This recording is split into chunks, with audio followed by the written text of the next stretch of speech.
Andrija Hebrang, Ivo Josipović, Dragan Primorac, Vesna Pusić i Nadan Vidošević susreli su se večeras u studiju Nove TV.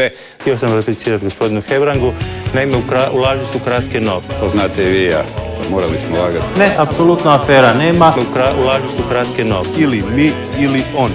Htio sam da se kolega Primorac sam sa sobom dogovori. Na prethodno pitanje rekao da nikad nije lagao, a sad tvrdi da je, pa da se dogovori sam sa sobom. U laži su kratke noge. Morali smo lagati. Uvijek govori istinu. To znate i vi i ja. Mislim da bi svi oni četvero zajedno mogli voditi. Političar se obogatiti ne smije.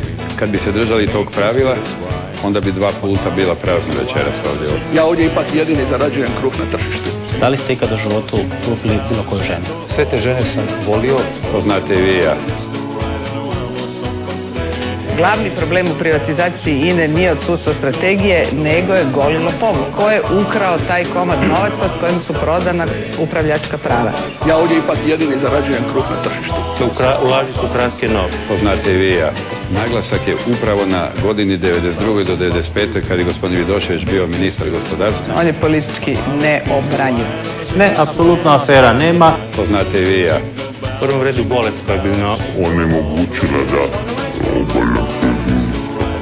Ako bi napravio neku kardinalnu grešku koja bi ugrozila moralni integritet predsjednika Republike. Ustupio bi, to znate i vi i ja. Kad bi osjetio da građani više nemaju povjerenja u mene.